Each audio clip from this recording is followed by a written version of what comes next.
عبد المطلب دنیا سے رخصت ہو گئے اور اب ابو طالب نے اپنے بھتیجے کو کلیجے سے لگایا اور مکے کی سرداری سنبھالی۔ عزیزان گرامی، ابو طالب تاریخ کی ایک مظلوم شخصیت کا نام ہے، جن کے ساتھ تاریخ نے انصاف نہیں کیا ہے، بلکہ ان کے اوپر تاریخ نے بڑے مظالم کیے ہیں، اور ان کو بہت تاریخ نے ستایا ہے، اور قلم کی نوک سے ان کا کیریکٹر ایسیسینیشن کیا۔ ویسے تو بنی امیہ کو سارے بنی ہاشم سے عداوت ہے، لیکن ابو طالب سے عداوت کی وجہ یہ تھی کہ اسلام کا موومنٹ جب شروع ہوا ہے تو ابو طالب زندہ تھے، اور بنی امیہ کی ہر سازش ابو طالب کے اثر، رسوخ، شخصیت اور دباؤ کی وجہ سے ناکام ہو گئی۔ لہذا ان کو اپنی ناکامیوں کا غصہ ابو طالب پر تھا،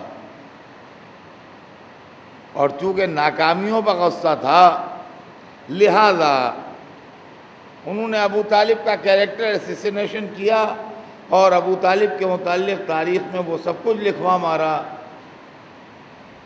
کہ جو جھوٹ کا پلندہ تھا۔ حالانکہ ہر مورخ نے اس بات کا اقرار کیا کہ انہوں نے رسول اللہ کو پالا ہے اور بڑی محبت سے پالا ہے، اور اس طرح پالا ہے کہ اپنے لڑکوں کو قربان کیا ہے اور ابو طالب کو پالا ہے۔ اب سنیے اللہ نے اس پالنے کا انعام کیا دیا ہے۔ جو اللہ کے حبیب کو ابو طالب نے پالا اور پیار سے اور محبت سے پالا، اور اپنے لڑکوں کو موت کے سامنے کر دیا اور ان کو موت کے سامنے سے ہٹا لیا، تو اس محبت کا اللہ نے کیا انعام دیا ہے ابو طالب کو، وہ انعام سن لیجئے۔ انعام یہ دیا ہے کہ مسلمانوں کی کتابوں میں ابو طالب کے متعلق یہ لکھا ہے کہ وہ جہنم میں گٹو گٹو کھڑے کیے جائیں گے۔ پیروں کے گٹے جو ہیں یہاں تک وہ جہنم میں رہیں گے۔ یہ محمد کے پالنے کا انعام ہے، اور اس آگ کی اور گرمی کی حدت اور شدت اور اثر یہ ہوگا کہ ان کا بھیجا پک رہا ہوگا اس طرح جیسے آگ پر چڑھی ہوئی ہنڈیا پکتی ہے۔ یہ اللہ نے، اور پھر اس کے بعد لکھا ہے کہ چونکہ رسول کو پالا ہے اس لیے عذاب میں کمی کی ہے اللہ نے۔ یہ رسول کو پالنے کا انعام دیا ہے اللہ نے۔ اور دوسری طرف وہی علماء اسلام یہ بھی لکھتے ہیں کہ دو کافر جہنم میں ہوں گے، مگر جہنم کی آگ ان پر کوئی اثر نہیں کرے گی۔ ایک نوشیروان بادشاہ، اس لیے کہ اس کی عدالت اللہ کو پسند آئی، اس نے اپنی بادشاہت کے زمانے میں اپنی پبلک کے ساتھ انصاف کیا، چونکہ اللہ کو اس کی عدالت اچھی لگی لہذا وہ جہنم میں رہے گا، مگر جہنم کی آگ کا کوئی اثر اس پر نہیں ہوگا۔ اور دوسرا حاتم طائی، اس کی سخاوت اللہ کو پسند آئی تو وہ بھی کافر تھا، جہنم میں رہے گا، مگر جہنم کی آگ اس پر کوئی اثر نہیں کرے گی۔ تو نوشیروان کی عدالت تو بھائی جو جہنم میں آرام سے رہے، اور حاتم کی سخاوت بھی بھائی اللہ کو کہ جو جہنم میں آرام سے رہے، مگر ابو طالب کی پرورش محمد نہ بھائی، اب سوچئے کہ جب رسول کا چچا اس عالم میں رہے گا جہنم میں، تو یہ جھوٹی حدیثیں کرنے والے علماء کس حالت میں رہیں گے؟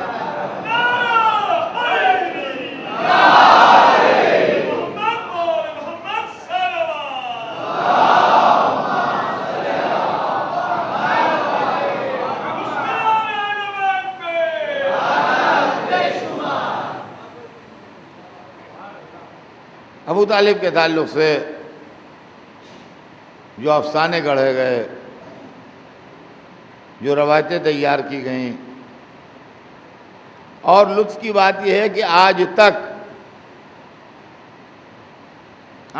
اسٹل ابھی آج کی ڈیٹ تک وہ مشن جاری ہے۔ یہ کوئی 1.5-2 برس پہلے کی بات ہے۔ میں اپنے گھر میں ایک دن QTV دیکھ رہا تھا،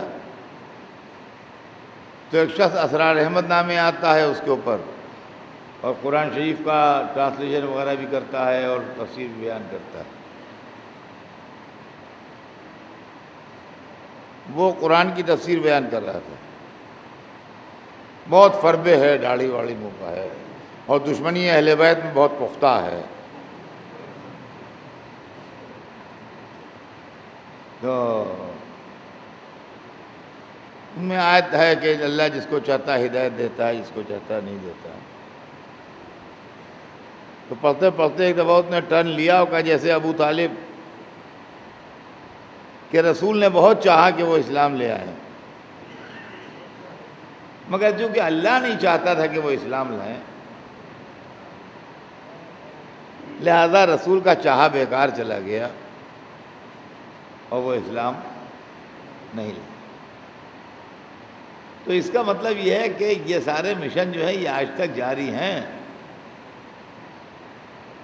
اب دیکھیے کہ ابو طالب کا دامن چھوڑ کے وہ اللہ نے چاہا یا نہیں چاہا وہ تو الگ بات ہے، مگر رسول و اللہ میں جھگڑا تو انہوں نے دکھائی دیا کہ رسول کچھ چاہتا ہے، اللہ کچھ چاہتا ہے۔ اب یہ سمجھ لیجیے،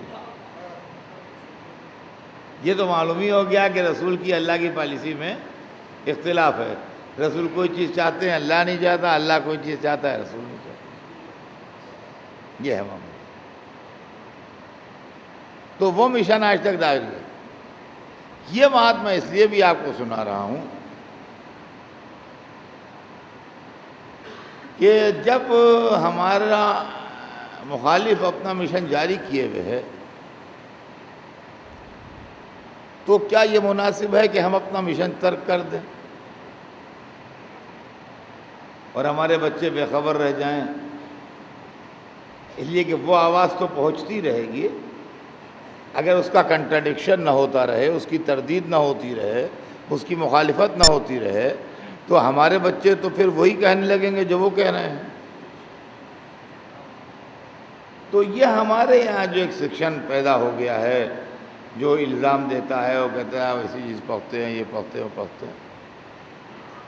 یہ لوگ بڑے ناسمجھ لوگ ہیں، یا دشمن کے ایجنٹ ہیں۔ اگر ہوشیار ہیں تو مخالف کے ایجنٹ ہیں، اور اگر ناسمجھ ہیں تو ناسمجھ ہیں، اس کے علاوہ کچھ نہیں۔ ابو طالب کا مسئلہ کیا تھا؟ ابو طالب کا مسئلہ جو کفر کا ہے، یہ بنی امیہ کے لمبے لمبے دسترخوانوں کے اوپر کفر کی روایتیں تیار کی گئیں کہ رسول اللہ نے مرتے مرتے کہا کہ میرے کان میں کلمہ پڑھ لیجئے، مگر انہوں نے کلمہ نہ پڑھا، اور مولوی پڑھ رہا ہے اور داڑھی اس کی ہل رہی ہے، کلمہ نہ پڑھا، کان لگائے رہے رسول اللہ ان کے ہونٹوں کے پاس کہ کلمہ پڑھ لیں، مگر انہوں نے کلمہ نہ پڑھا، جیسے دوسرا کان ان کا لگا ہوا تھا یہ بھی سن رہے تھے۔ یہ حالت کی باتیں، خواہ مخواہ کی باتیں۔ اصلاً ابو طالب کیا تھے؟ ابو طالب کا اسلام پر وہ احسان ہے، خدا کی قسم، کہ جو جتنا احسان اسلام پر کسی اور کا نہیں ہے۔ جتنے دیندار دنیا میں ہیں ہوئے ہیں یا ہوں گے، سب پر اسلام کا احسان ہے۔ اسلام نے ہمیں صراط مستقیم بتائی، اسلام نے ہم کو حلال و حرام بتایا، اسلام نے ہمیں نیکی کا راستہ بتایا، اسلام نے ہمیں اللہ اور رسول کو سمجھایا، تو ہم پر اسلام کا احسان ہے۔ ہم نے اسلام کچھ نہیں دیا، ہم نے اسلام کوئی مدد نہیں کی۔ اگر آپ نے کلمہ پڑھا ہے تو یہ آپ کی آخرت کے لیے ہے، اسلام کو اس کلمے سے کوئی فائدہ نہیں ہوا۔ لیکن عزیزان محترم، یہ میں آپ کی خدمت میں عرض کر دوں کہ دو شخصیتیں ایسی گزری ہیں تاریخ میں جن کا اسلام پر احسان ہے۔ اور احسان کب ہوتا ہے؟ احسان آپ مجھ پر اس وقت کریں گے جب میری ضرورت پر آپ میری مدد کریں۔ اپنی ضرورت کے لیے آپ نے کچھ کیا ہے تو مجھ پر احسان نہیں ہے۔ آپ نے اعلان کر دیا کہ ہم اطہر صاحب کو پڑھوائیں گے، اور جب ہم سے کہا تو ہم نے کہا نہیں، ہمیں تو فلاں جگہ پڑھنا ہے، ہم نہیں آ سکتے۔ تو آپ نے کہا نہیں، اگر فلاں وقت پلین سے آئیے تو ہم آپ پڑھ سکتے ہیں۔ کہا اس وقت پلین آتا نہیں یہاں، کہا ہم آپ کو چارٹرڈ پلین سے بلوائیں گے۔ مگر پڑھیے، ہماری عزت کا سوال ہے، آپ نے چارٹرڈ پلین کر کے ہم کو بلایا کہیں سے، پیسے تو بہت پیمنٹ کیے، مگر مجھ پر کیا احسان کیا؟ میں نے تو نہیں کہا تھا آپ مجھے پڑھوائیے۔ آپ نے اپنی بات کو اونچا رکھنے کے لیے، سوسائٹی میں، سماج میں اپنی عزت قائم رکھنے کے لیے لاکھوں روپے خرچ کر کے مجھے چارٹرڈ پلین سے بلوایا، مجھ پر احسان نہیں ہے۔ ہاں، کبھی میرے کرائے میں 100 روپے کم ہو گئے تھے اور آپ نے اس وقت میری مدد کر دی، وہ مجھ پر احسان ہے۔ اماؤنٹ کی بات نہیں ہے، موقع کی بات ہے کہ کس کی ضرورت پر کون کام آیا۔ اگر آپ میری ضرورت پر کام آئے تو آپ نے مجھ پر احسان کیا، اور اگر میری ضرورت پر نہیں کام آئے تو مجھ پر کوئی احسان نہیں ہے۔ اسلام کو کسی چیز کی ضرورت نہیں ہے، لہذا ہم کلمے پڑھیں تو اسلام پر کوئی احسان نہیں ہے، ہم مسجدیں بنوائیں، اسلام پر کوئی احسان نہیں ہے، ثواب ہم کو ملے گا۔ ہم قرآن چھپوا کے لاکھوں کی تعداد میں بانٹ دیں، اسلام پر کوئی احسان نہیں ہے، ثواب اگر نیکی کی ہے تو آپ کو ملے گا۔ 150 آدمیوں کو آپ حج کو بھیج دیجئے، اسلام پر کوئی احسان نہیں ہے، آپ کے دل میں خلوص ہے، نیت اچھی ہے تو آپ کو ثواب ملے گا۔ اسلام کی ضرورت پر 2 آدمیوں نے کام کیا، ایک بی بی خدیجہ جنہوں نے اسلام کی ضرورت پر اپنا پیسہ لگایا، دوسرے ابو طالب جنہوں نے اسلام کی ضرورت پر اپنا اثر لگایا۔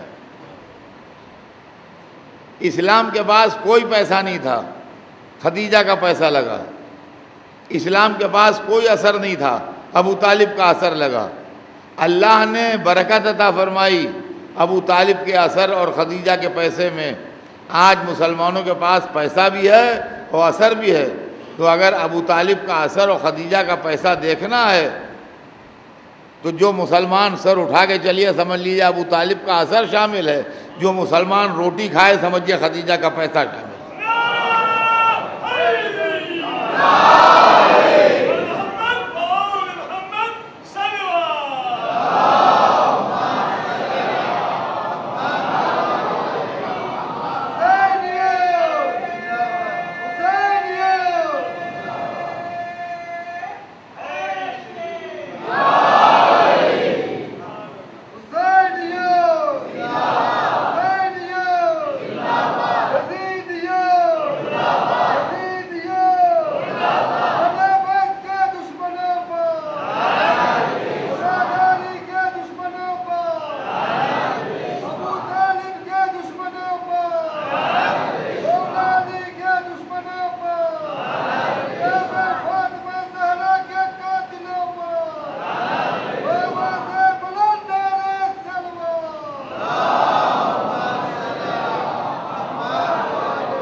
مسلمان بڑی غیرت دار قوم ہے، اس نے فوراً احسان اتار دیا، نہ ابو طالب کا احسان رکھا نہ خدیجہ کا۔ ابو طالب کو کافر کہہ کے ابو طالب کا احسان اتارا، خدیجہ کی بیٹی کی جائیداد غصب کر کے خدیجہ کا احسان اتارا۔ یہ ہے اسلام کی تاریخ۔ ابو طالب کے لیے جو جھوٹے افسانے گڑھے گئے وہ بڑے عجیب و غریب ہیں۔ ایک افسانہ یہی ہے ان کے کفر کا افسانہ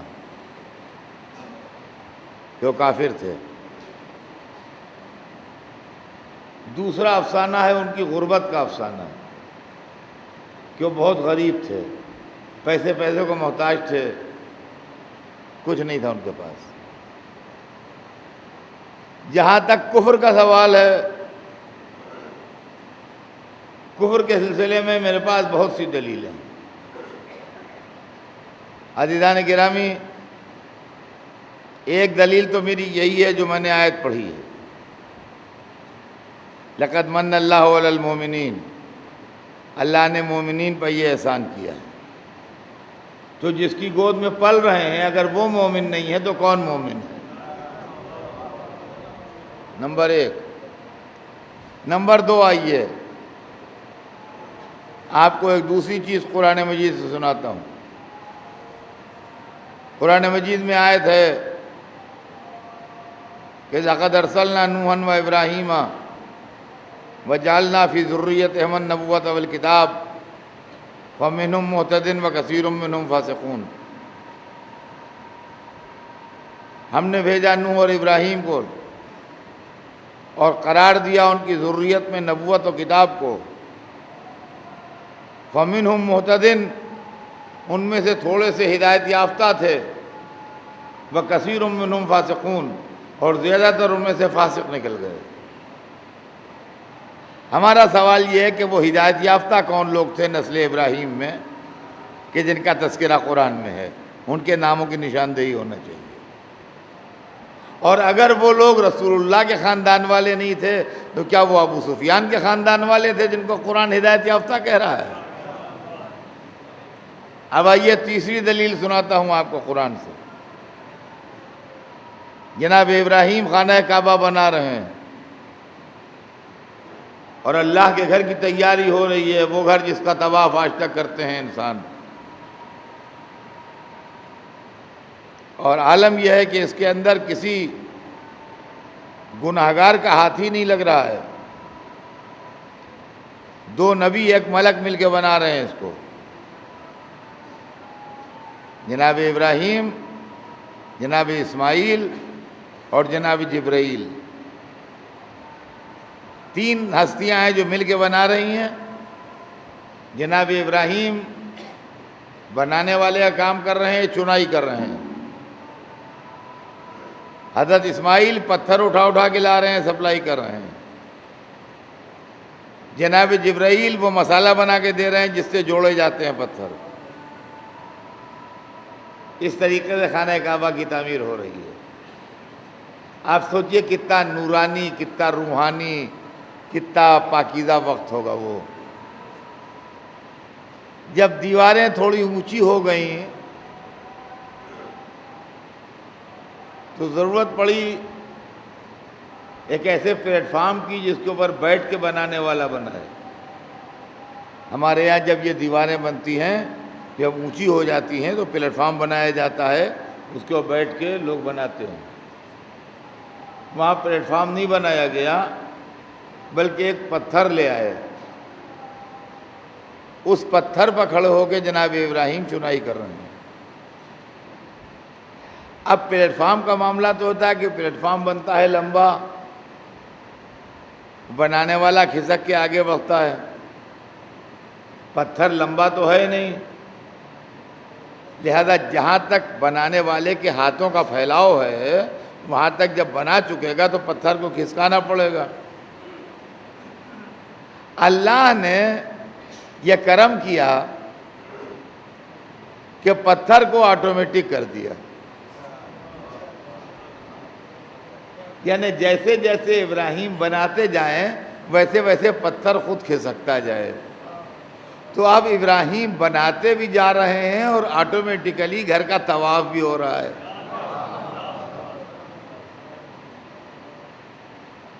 اب دیکھیے، اچھا ادھر جبرائیل لا کے مسالہ دے رہے ہیں، اسماعیل لا کے پتھر دے رہے ہیں، حضرت ابراہیم کے ہاتھ جو ہیں وہ کاموں میں لگے ہیں، پتھروں کی چنائی ہو رہی ہے، اور ان کا دل جو ہے وہ اللہ کی طرف لگا ہے، اور زبان پہ ان کے دعا ہے۔ آپ انصاف سے بتائیے، ایسے موقع کی دعا بھی اگر اللہ قبول نہ کرے تو کیا ہم پھر اس کے بعد دعا کریں؟ ایسے بندے کی اور ایسے موقع کی دعا بھی اگر اللہ ریجیکٹ کر دے تو کون دعا کرے گا اس کے بعد؟ نہ ہم ابراہیم جیسا ایمان لا سکتے ہیں، نہ ایسا موقع لا سکتے ہیں۔ وہ دعا کیا کر رہے ہیں کہ ربنا انی اسکنت من ذریتی بواد غیر ذی زرع عند بیتک المحرم،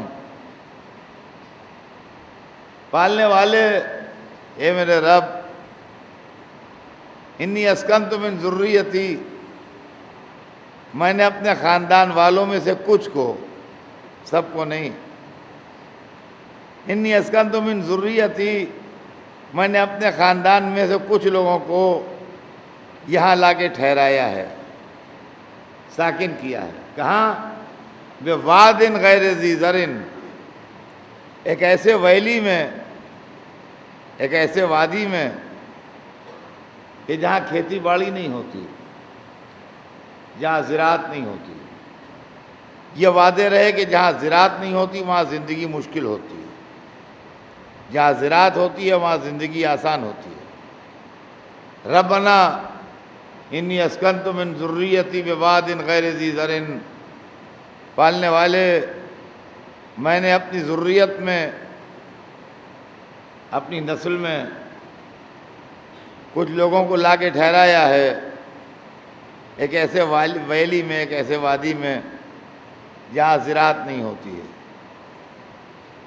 عند بیتک المحرم، تیرے محترم گھر کے پاس، یعنی گھر جو بنایا ہے تو گھر کو اکیلے چھوڑ کے جانے کا ارادہ نہیں ہے، بلکہ وہاں کچھ لوگ بسائے بھی ہیں تاکہ گھر آباد رہے۔ ربنا انی اسکنت من ذریتی بواد غیر ذی زرع عند بیتک المحرم، پالنے والے میں نے تیرے محترم گھر کے پاس اپنی ذریت میں سے کچھ لوگوں کو لا کے بسایا ہے۔ کیوں بسایا ہے؟ ربنا لیقیموا الصلاۃ، پالنے والے میں نے اس لیے بسایا ہے ان کو کہ یہاں یہ نماز قائم کر سکے، نماز پڑھ سکے۔ جب تیرا گھر بن رہا ہے تو یہ اس گھر میں نماز پڑھ سکیں، اس لیے میں نے ٹھہرایا ہے۔ میں آپ سے یہ پوچھنا چاہتا ہوں کہ جناب ابراہیم کی یہ دعا قبول ہوئی کہ نہیں ہوئی؟ اگر آپ کا یہ نہیں ہوئی تو ہمیں بھی اطمینان ہو جائے گا، آج کے بعد پھر ہم بھی کوئی دعا نہ کریں گے کہ جب ابراہیم کی ایسے موقع کی دعا قبول نہ ہوئی تو خالی وقت ضائع کرنے سے فائدہ ہے۔ اور اگر ابراہیم کی دعا قبول ہو گئی تو ہر زمانے میں نسل ابراہیم کا کم از کم ایک آدمی وہ ہو جو کعبے میں نماز پڑھتا رہے، کم از کم ایک آدمی نسل ابراہیم کا ضرور ہونا چاہیے جو خانہ کعبہ میں نماز پڑھتا رہے تاکہ ابراہیم کی تمنا پوری ہوتی رہے۔ اب اگر مکے میں سب کافر تھے تو وہ نمازی کون تھا جو تکمیل دعا ابراہیم کر رہا تھا؟ صلوات بھیج دیں محمد۔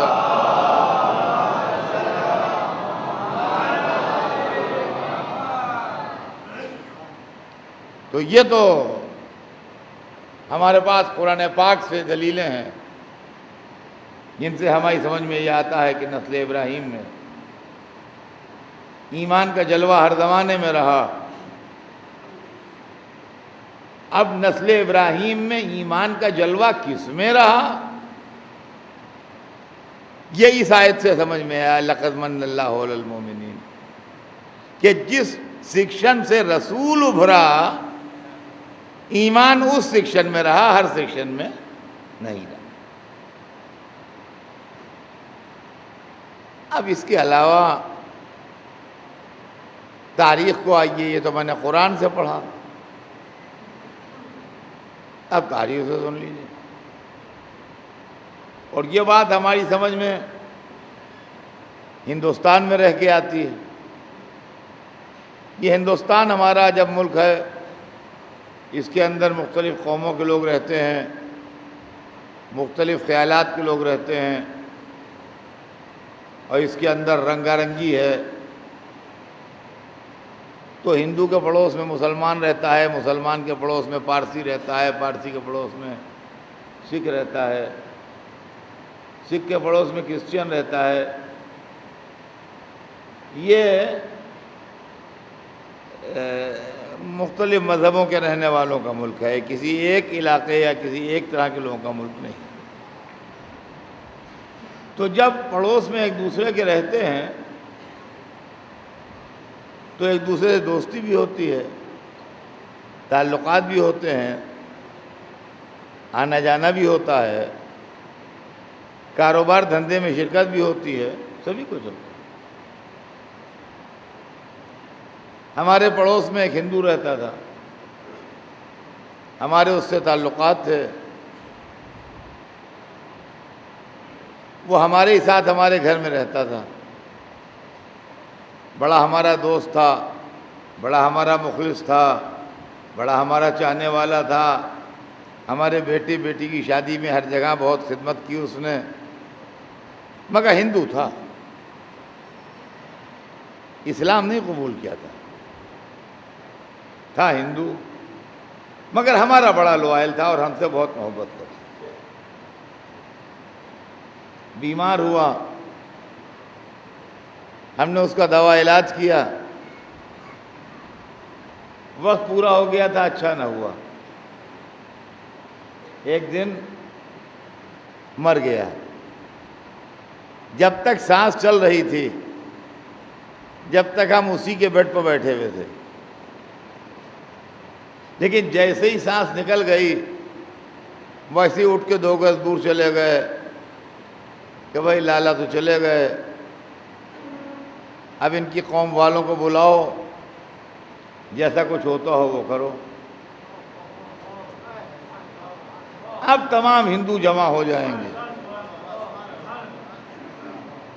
اب تمام ہندو جمع ہو جائیں گے۔ ہم نے کہا بھائی لالا ہمارے بڑے دوست تھے، ہمیں بڑا غم ہے، جو آپ لوگوں کے یہاں ہوتا ہو وہ سب کیجئے۔ ان کا کہ گنگا پہ لے جاتے ہیں، کہا گنگا پہ لے جائیے، ان کا ایسے جلاتے ہیں، ان کا جیسے ہوتا ہو، پیسے ہم دیتے رہے، کام وہ سب کرتے رہے، تب تو واہ واہ ہو جائے گی شہر میں کہ صاحب دیکھیے دوستی ایسی نبھائی مولوی صاحب نے کہ آخر تک اس کو گنگا گھاٹ تک پہنچا کے دم لیا، سمجھے۔ لیکن اگر لالا کے مر جانے کے بعد میں قرآن خوان بلواؤں اور غسل کے لیے پانی رکھواؤں اور قبر کے لیے زمین ڈھونڈواؤں اور ہندوؤں کو خبر ہو جائے تو لڑتے بھگتے آ جائیں گے، وہاں شہر میں فساد ہو جائے گا کہ ہندو کی میت ہے، ہم مسلمان کے ہاتھوں نہیں اس کو دفن ہونے دیں گے، ہم لوگ جلاتے ہیں، اس کو دفن نہیں کریں گے، اور یہ توہین ہے ہماری میت کی۔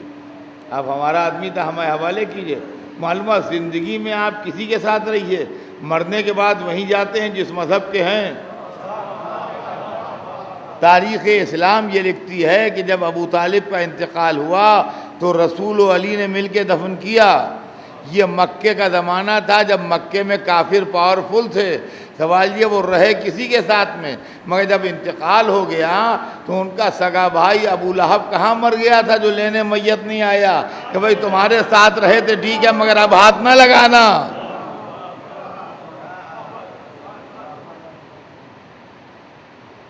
تو دنیا میں یہ تو عجیب و غریب کافر ہم نے دیکھا ہے، ایسا کافر تو ہماری نظر سے گزرا ہی نہیں کہ جس کو امامت و رسالت نے مل کے دفن کیا ہو، جس کو عصمت و رحمت نے مل کے دفن کیا ہو۔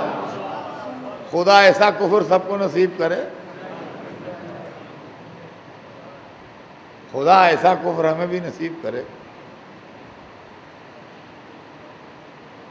عزیزان گرامی، اصلیت یہ نہیں، اصلیت وہی ہے کہ دشمنی اسلام نے، دشمنی رسول نے، دشمنی اہل بیت نے ابو طالب کو کافر بنا دیا، اور جس دشمنی نے ابو طالب کو کافر بنایا اسی دشمنی نے ابو سفیان کو مومن بنایا۔ جس نے ہمیشہ رسول کو پالا وہ تو کافر ہو گیا، اور جو ہمیشہ رسول سے لڑا وہ مومن ہو گیا۔ عزیزان گرامی، اب سمجھ لیجئے کہ یہ اسلام و کفر وہ والا اسلام و کفر نہیں ہے جو کلمہ پڑھنے یا نہ پڑھنے سے طے ہوتا ہے۔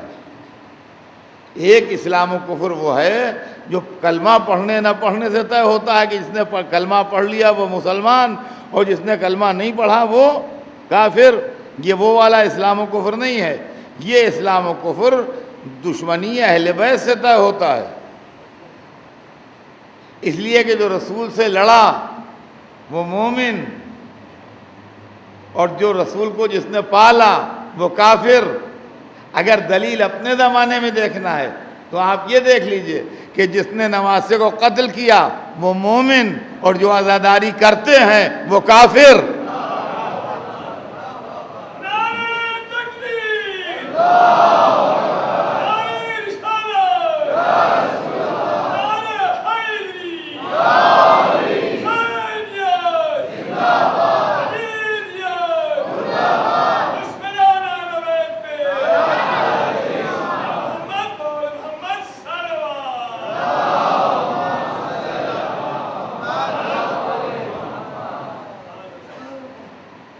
تو یہ مسئلہ ہے، اصل میں اور کوئی مسئلہ نہیں ہے،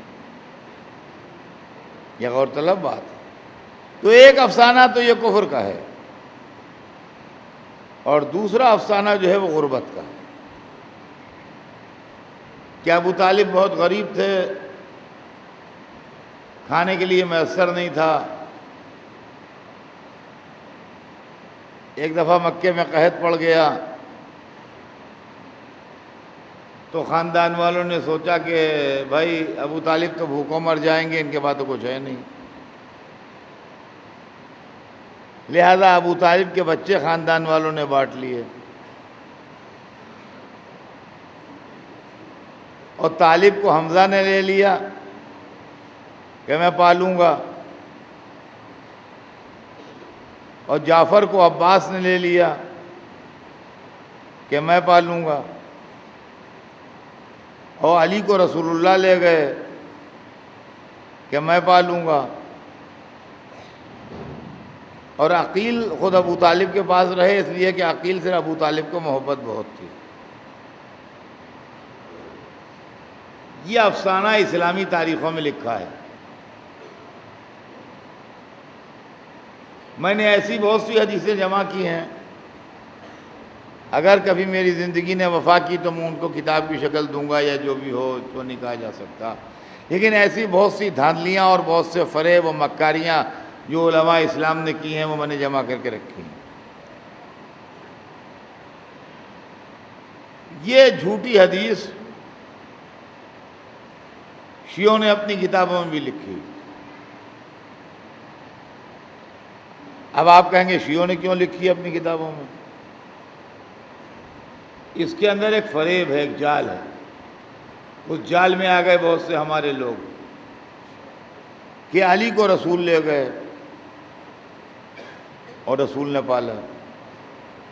اس چکر میں آپ کے بہت سے ناسمجھ لوگوں نے اس حدیث کو اپنے یہاں لکھا ہے۔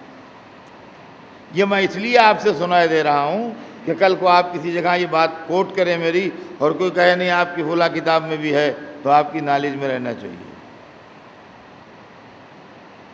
یہ فریب ہے، مگر حدیث جھوٹی ہے۔ یہ پہلی بات تو یہ کہ یہ فقر و فاقے کا افسانہ ہی غلط ہے، یہ بوگا سا پورا واقعہ۔ دوسری بات جو ہے وہ یہ ہے کہ شریفوں کے یہاں مدد بھی کی جاتی ہے تو اس طرح کہ ہاتھ سے ہاتھ کو خبر نہ ہو، یہ بچے بانٹ کے مدد کرنے کا رواج نہیں ہے۔ بنی ہاشم نہایت شریف و عزت دار لوگ تھے، ان کی یہ مدد کا رواج نہیں۔ تیسری بات یہ ہے کہ اگر بچے الگ بھی ہوں، سب سے چھوٹا بچہ ماں باپ کے ساتھ رہتا ہے۔ علی سب سے چھوٹے تھے،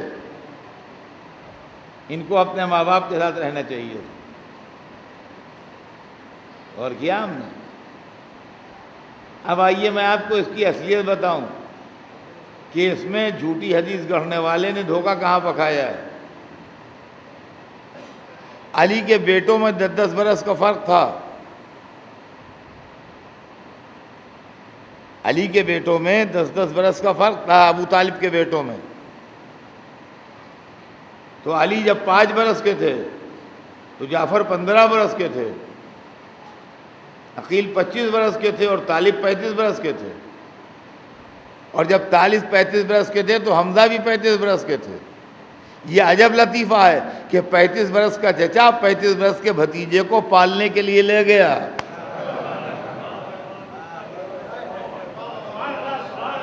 سوچیے تو صحیح، یہ کیا کھیل ہو رہا ہے۔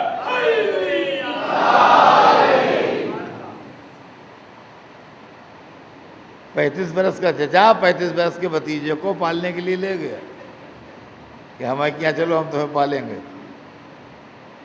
کوئی سینس ہے اس کا؟ عقل میں آنے والی بات ہے۔ یہ وہی چند ٹکوں کے اوپر جو روایتیں گڑھی جاتی ہیں۔ اب ابو طالب کا فائنینشیل اسٹیٹس کیا تھا یہ سن لیجئے۔ فاقہ مستی میں سرداری نہیں کی جاتی ہے۔ آئیے میں آپ کو سناتا ہوں، تاریخ میں پوچھ لیجیے گا جو لکھا ہوا ہے، اس سے ابو طالب کے فائنینشیل اسٹیٹس کا اندازہ ہو جائے گا۔ ایک رات سرور کائنات گھر پر واپس نہیں آئے،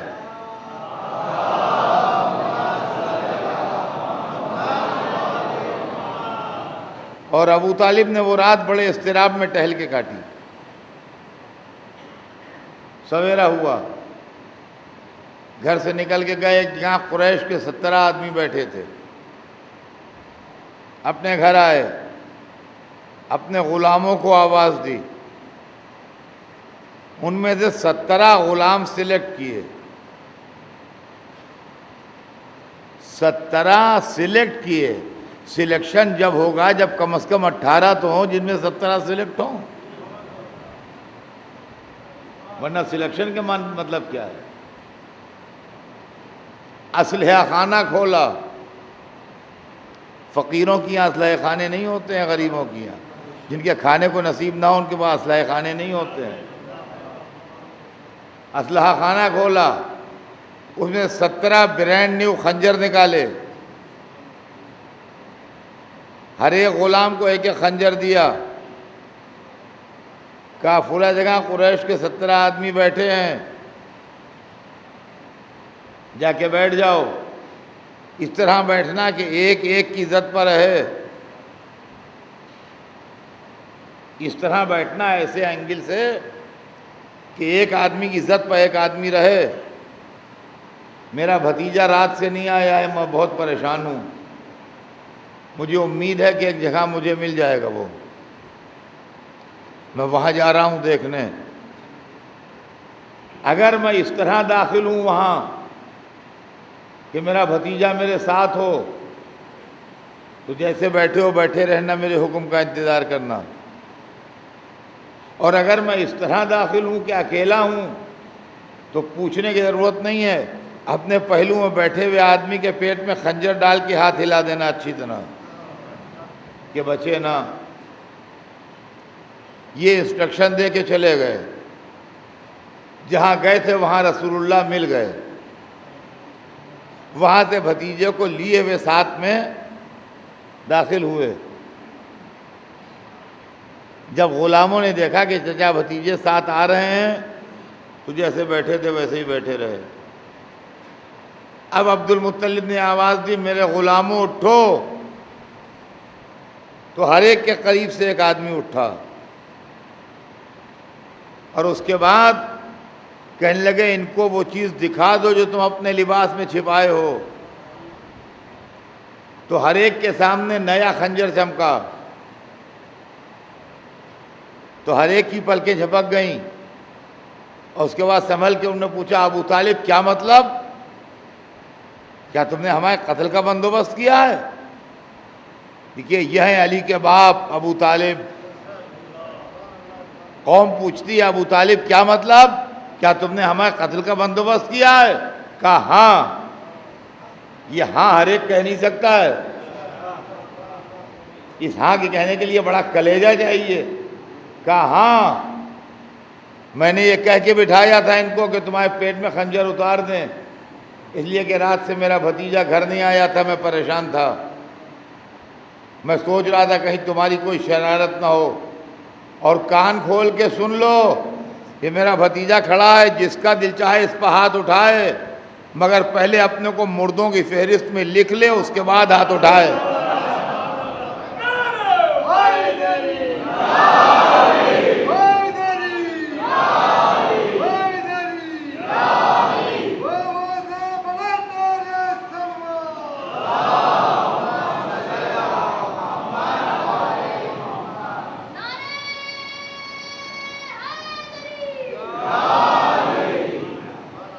پہلے اپنے کو مردوں کی فہرست میں لکھ لے، اس کے بعد ہاتھ اٹھائے. عزیزان گرامی، یہ تھے ابو طالب. اور آج کی دنیا میں جب کہ ہر چیز جاگ رہی ہے، کسی کو سیکورٹی پرووائڈ کرنا بہت مشکل کام ہے، اور سیکورٹی کے باوجود بھی لوگ مار دیے جاتے ہیں. مکے میں جہاں ہر شخص کے پاس تلوار تھی اور خنجر تھا، رسول اللہ کو سیکورٹی کس طرح پرووائڈ کی ابو طالب نے، یہ پالیسی تھی. عزیزان گرامی، اسلام کو ابو طالب نے سیکورٹی دی، اور اس کے بعد یہ صفت نسل ابو طالب میں چلی. اسلام کو بچانے والے ابو طالب کے بعد ابو طالب کے بیٹے علی تھے، اور اس کے بعد ابو طالب کے پوتے حسن و حسین. جب اسلام اپنی زندگی کی بھیک مانگنے حسین کے دروازے پر آیا تو ایک سر کے طالب کو 72 سر دے دی. کہا نانا کے دین اتنا لیتا جا کہ اب صبح قیامت تک کسی دروازے پر ہاتھ پھیلانے کی ضرورت نہ پڑے. اتنا لیتا جا کہ اب کسی کے پاس جانے کی ضرورت نہ پڑے. کل حسین کربلا کی زمین پر پہنچ گئے، کربلا آباد ہو گئی، مدینہ ویران ہو گئی. راستے میں اپنے دوست کو خط لکھا تھا جن کا نام حبیب بن مظاہر ہے. تاریخ بتاتی ہے حبیب خط کو حسین کے لیے ہوئے کہ سورج سے امام تک پہنچ گئے. جب خط آیا تو کھولا، زوجہ نے کہا کس کا خط ہے؟ کہا حسین کا. کہا کیا لکھا ہے؟ کہا نصرت کو بلایا ہے. کہا ارادہ کیا ہے؟ جواب گول دیا. بیوی نے کہا وائے ہو تم پر، نبی کا نواسہ بلاتا ہے، تم یہ سوچ لو. رونے لگے. کہا مومنہ ایسا نہیں ہے، حالات خراب ہیں، اس لیے میں نے نہیں چاہا تھا کہ میں تجھ پر ظاہر کروں. بھلا میں نہ جاؤں؟ غلام بھی محب اہل بیت تھا. اس سے کہا دیکھو فلاں راستے پر جا کے کھڑے ہو، ناکے بندی ہے، میں گھومتا پھرتا آؤں گا، کسی ترکیب سے وہاں پہنچوں گا، میرا انتظار کرنا. غلام جا کے کھڑا ہوا وہاں. کچھ دیر ہو گئی تھی، گھومتے گھامتے بچتے بچاتے آ رہے تھے. تو جب پہنچے ہیں تو غلام دیر کی وجہ سے پریشان تھا. وہ گھوڑے کو تھپتھپا رہا تھا اور کہہ رہا تھا گھبرا نہیں، اگر میرا آقا نہ آیا تو میں تجھ پر سوار ہو کے جاؤں گا نصرت امام. بھائی اتنا سننا تھا کہ رونے لگے. کہا یا ابا عبداللہ اب یہ وقت آ گیا کہ غلام آپ کی نصرت کی تمنا کر رہے ہیں۔ اتنا خوش ہوئے غلام کے اس جملے سے، کہا کہ جا میں نے تجھے راہ خدا میں آزاد کیا، اور آزاد کر کے چلے، گھوڑے بیٹھے آگے بڑھے، لیکن بڑے ہوشیار تھے، کانشس تھے، اس لیے کہ حالات خراب تھے۔ ایسا لگا جیسے پیچھے پیچھے کوئی آ رہا، گھوڑا روکا، دیکھا غلام آ رہا ہے دوڑتا ہوا، کہا کیا بات ہے؟ کہا آقا آپ چلیے، جہاں آپ جا رہے ہیں وہیں میں بھی آ رہا ہوں، آپ جائیے میں پہنچ جاؤں گا، میں پیدل آؤں گا، پہنچ جاؤں گا آپ کے تھوڑی دیر کے بعد۔ گھوڑا روک لیا، اتر پڑے، کیا بھائی اب یہ نہیں ہو سکتا کہ میں سوار ہو کے جاؤں تو پیدل جائے، اسی ایک گھوڑے پر چلیں گے، آہستہ چلیں گے تاکہ جانور کو تکلیف نہ ہو، مگر ہم دونوں نصرت حسین کو چلیں گے۔ اے لیجئے دونوں کربلا پہنچ گئے، خیریت سے کربلا پہنچ گئے۔ حسین نے اپنے بچپن کے دوست کو دیکھا، خوش ہوئے، کسی نے خیمے میں خبر پہنچا دی، اندر سے فضہ آئیں، کہا فضہ نے آن کے کہا حبیب مبارک ہو، تمہیں ثانیہ زہرا نے سلام کہلوایا ہے۔ وہ اتنا سننا تھا کہ ایک مرتبہ زمین پر گر کے لوٹنے لگے، خاک اٹھا کے ماتھے پر سر پر ڈالنے لگے، کہا یہ وقت آ گیا کہ محمد کی نواسی ہو مجھے سلام کہلوائے، علی و فاطمہ کی بیٹی اور مجھے سلام کہلوائے۔ روتے جاتے تھے اور خاک کربلا سر پر ڈالتے جاتے تھے۔ اور عزیزان گرامی، نصرت حسین میں آخر تک سرشار رہے، یہاں تک کہ روایت بتاتی ہے کہ نماز ظہر کے وقت جب لعین نے گستاخی کی ہے خدمت امام میں، تو حبیب نے مظاہری تھے جو تلوار کھینچ کے جھپٹ پڑے تھے، اور جا کے اس کو تلوار کے وار سے ایک وار سے گھوڑے سے نیچے گرا دیا تھا، اور اس کے بعد ہاتھ جوڑ کر مولا اب یہ نماز جنت میں پڑھوں گا، یہ کہتے ہوئے دشمن کے لشکر میں ڈوب گئے اور تلوار چلانے لگے۔ ادھر حسین کی نماز تمام ہوئی، نماز ظہر تمام ہونے کے تھوڑی دیر کے بعد حبیب کی آواز آئی، آقا میں نے اپنی جان فدا کی۔ حسین پہنچے، دیکھا حبیب دنیا سے رخصت ہو رہے ہیں۔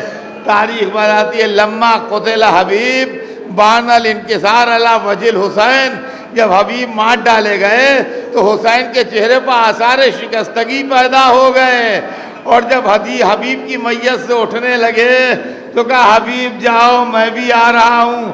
قرآن کی آیت پڑھی وَمِنْهُمْ مَنْ قَضَىٰ نَحْبَهُ وَمِنْهُمْ مَنْ يَنْتَظِرُ وَمَا بَدَّلُوا تَبْدِيلًا۔ کچھ نے اپنی عمر تمام کی، کچھ انتظار میں ہیں۔ یہ کہتے ہوئے اٹھے، میں کہوں گا مولا یہ حبیب کی میت ہے، ابھی دن ڈھلنے دیجئے، کبھی عباس کے لاشے پر رونا ہوگا، کبھی علی اکبر کی میت اٹھانا ہوگی، کبھی قاسم کی لاش کے ٹکڑے۔ الشیطان اللعین الرجیم، بسم اللہ الرحمن الرحیم، الحمد للہ رب العالمین، والصلاة والسلام علی سیدنا و شفیعنا بالقاسم محمد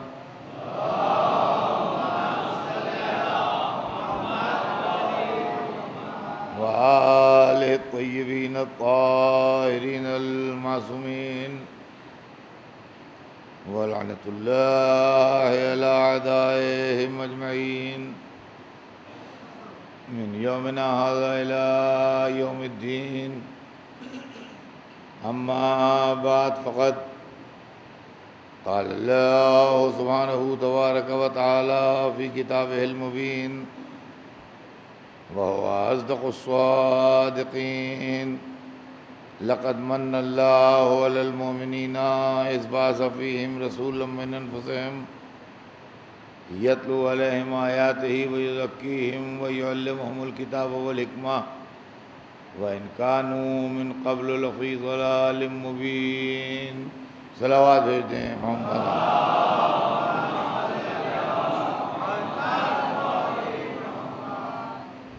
خداوند عالم قرآن مجید میں ارشاد فرما رہا ہے کہ اللہ نے مومنین پر یہ احسان فرمایا ہے کہ انہی میں سے ایک کو رسول مبعوث کیا ہے جو ان کے نفسوں میں سے ہے، یعنی ان سے بہت قریب ہے۔ اس رسول کا کام یہ ہے کہ وہ آیات الہی کی تلاوت کرے، ان کے نفس کو برائیوں سے پاک کرے، ان کو کتاب اور حکمت کی تعلیم دے، جبکہ وہ اس سے پہلے کھلی ہوئی گمراہی میں مبتلا تھے۔ عزیزان گرامی، ہمارے آپ کے درمیان جو گفتگو ابھی تک چلتی رہی وہ اس بات پر چلتی رہی کہ وہ مومنین کون لوگ تھے جن میں سے ایک کو اللہ نے رسول چنا۔ میں نے رسول کے خاندان کے چند بزرگوں کا تذکرہ کیا اور آپ کی خدمت میں یہ بات پیش کی کہ ان لوگوں کے کارنامے اور ان کے واقعات تاریخ کے اندر آج بھی محفوظ ہیں۔ دوسری بات یہ کہ وہ لوگ اللہ کے خاص بندے تھے، ان میں کوئی کافر یا مشرک یا بے دین یا بت پرست نہیں تھے۔ وہ ایک پاک و پاکیزہ اور نورانی سلسلہ تھا جس سے اللہ نے اپنے رسول کے نور کو اس دنیا میں بھیجا تھا۔ کل ہماری آپ کی گفتگو جناب ابو طالب تک آئی کہ ابو طالب نے کن حالات میں اور کس طریقے سے اپنے بھتیجے کی پرورش کی۔ ابو طالب کی زندگی کے دو حصے ہیں۔ ایک حصہ وہ ہے جس میں وہ سرور کائنات کو پال رہے تھے اور اس کے بعد بحیثیت بزرگ کے، بحیثیت چچا کے ان کی سرپرستی کر رہے تھے۔ اور ابو طالب کی زندگی کا دوسرا حصہ وہ ہے جس میں بحیثیت محافظ اسلام کے، بحیثیت محافظ رسول کے، وہ مکے کی دشوار زندگی میں رسول اور مسلمانوں کی زندگی کو پروٹیکشن فراہم کر رہے تھے۔ یہ دو چیزیں جو ہیں یہ غور طلب ہیں۔ ان کے شعر موجود ہیں جو انہوں نے رسول اللہ کی تعریف میں کہے ہیں، اور تاریخ کے اندر وہ شعر بڑے مشہور ہیں، اور رسول اللہ نے ایک زمانے میں ان کے انتقال کے بعد ان اشعار کو بھی یاد کیا اور اپنے چچا کو بھی یاد کیا۔ آج جگہ جگہ نعت خوانی کی محفلیں ہوتی ہیں، لوگ نعت پڑھنے کے لیے دور دور سے بلائے جاتے ہیں، اور نعت خوان بڑے پکے مسلمان مانے جاتے ہیں۔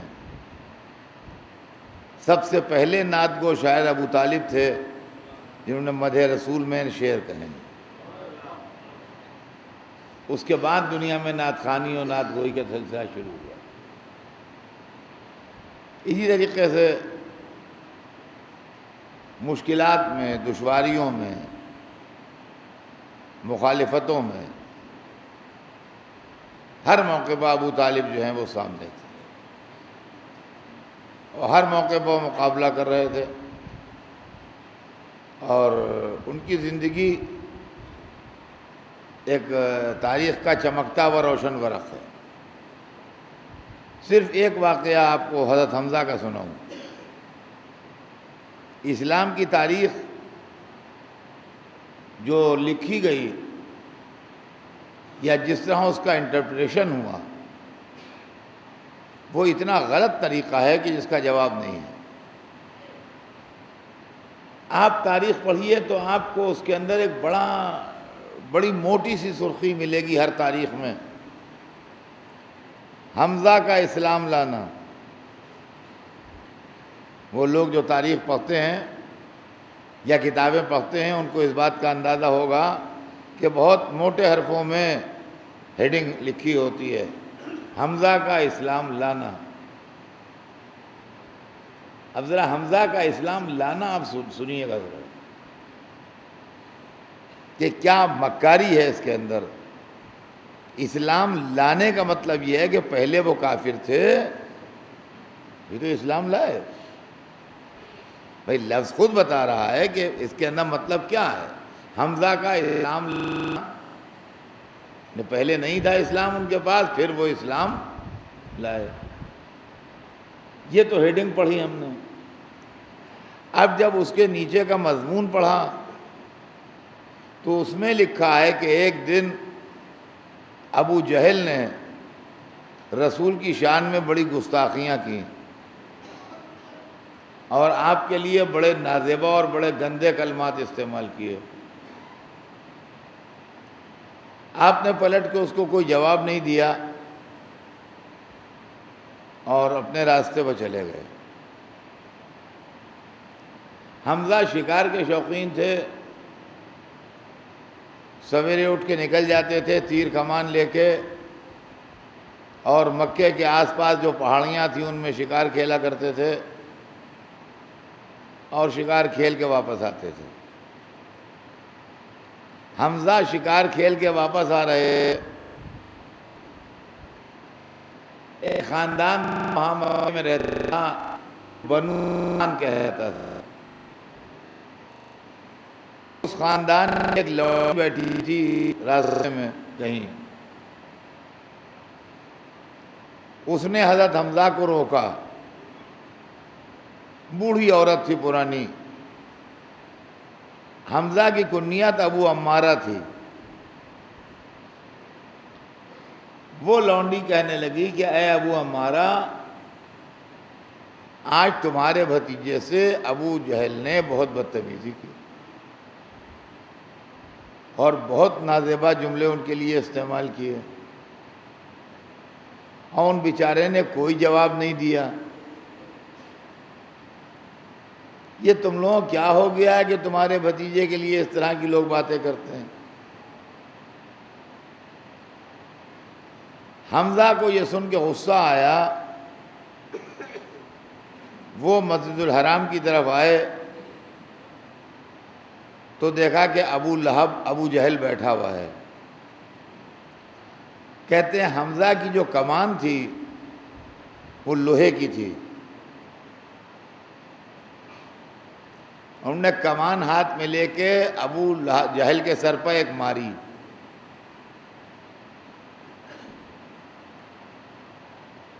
اور کہا کہ کیا کہا تھا تو نے میرے بھتیجے کے لیے، ذرا اب تو کہہ کے دکھا۔ اور کیا تجھے یہ خبر نہیں کہ میں بھی انہی کے دین پر ہوں؟ اب آپ مجھے بتائیے یہ اسلام لانا ہوا کہ اسلام کا اعلان کرنا ہوا؟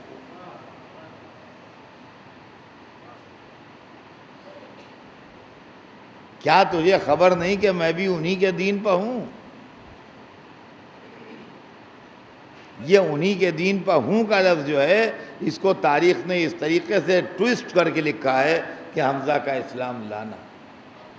اس کو اسلام لانا نہیں کہتے ہیں۔ اسلام لانا وہ ہوتا ہے جب کوئی کافر رسول اللہ کے پاس جاتا ہے، ان کے ہاتھ پر بیعت کرتا ہے، کلمے کی تلاوت کرتا ہے، اس کو اسلام لانا کہتے ہیں۔ اور کسی کا سر عام چار آدمیوں میں یہ اعلان کرنا کہ کیا تجھ کو خبر نہیں ہے کہ میں بھی انہی کے دین پر ہوں، یہ اسلام لانا نہیں ہے، اعلان اسلام۔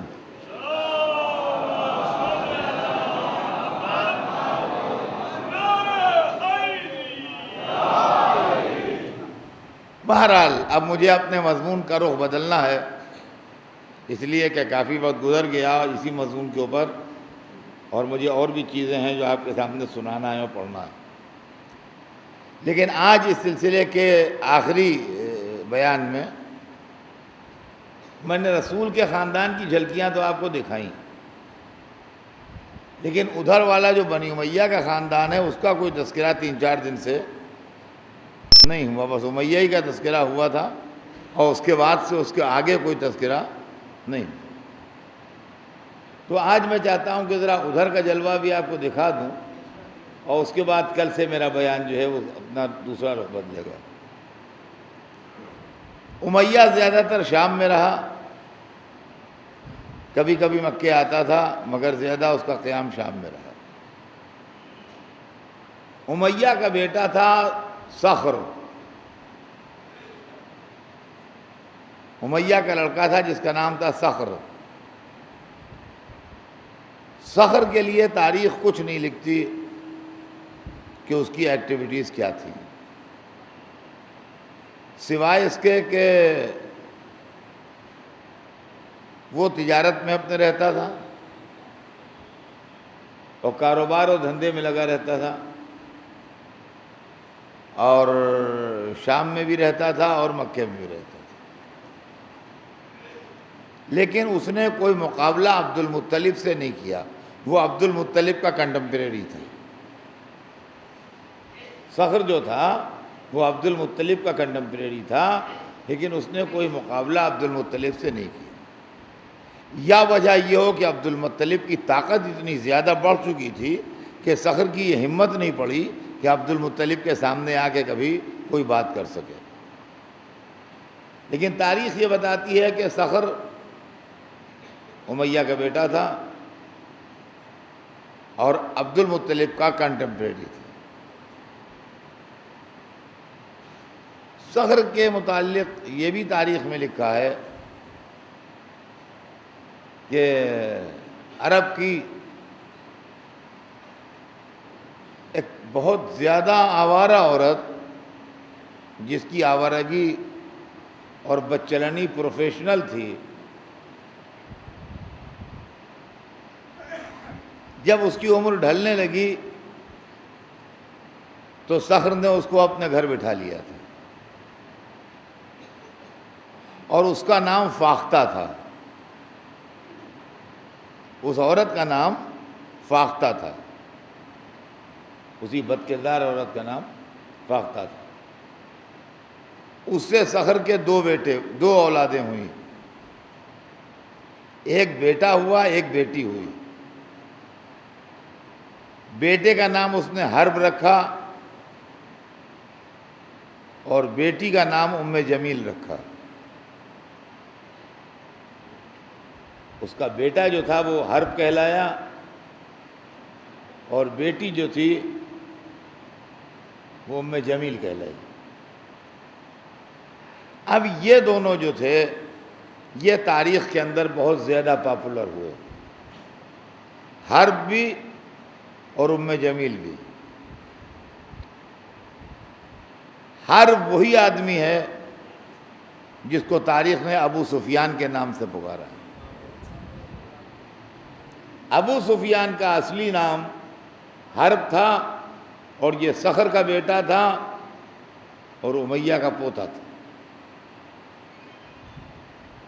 تو حرب جو ہے یہ ابو سفیان کا اصلی نام ہے، نام سے نہیں مشہور ہوا، وہ اپنی کنیت سے مشہور ہوا، ابو سفیان۔ ام جمیل بہت پاپولر عورت ہے اور ام جمیل کا نام بھی صبح قیامت تک یادگار رہے گا۔ ام جمیل کی شادی ہوئی تھی رسول کے چچا ابو لہب سے، اور ابو لہب جو اتنا کافر ہو گیا اور اتنا دشمن خدا و رسول ہو گیا، یہ اپنی بیوی کے چکر میں کافر ہوا، اس لیے کہ یہ سسرال سے اپنے میکے سے اسلام دشمنی اور بنی ہاشم کی دشمنی ساتھ لائی تھی۔ یہ وہی ام جمیل ہے جس کے لیے قرآن مجید میں آیت موجود ہے وَامْرَأَتُهُ حَمَّالَةَ الْحَطَبِ فِي جِيدِهَا حَبْلٌ مِّن مَّسَدٍ۔ قرآن مجید میں چھوٹا سورہ ہے تبت یدا ابی لہب وتب ما اغنی عنہ مالہ وما کسب سیصلی نارا ذات لہب وامرأتہ حمالۃ الحطب فی جیدہا حبل من مسد۔ یہ دونوں میاں بیوی اسلام آنے کے بعد بے انتہا دشمن رسول تھے، ابو لہب بھی اور اس کی بیوی ام جمیل بھی۔ ابو لہب کا کام یہ تھا کہ وہ دن رات رسول کے خلاف پروپیگنڈا کرتا تھا،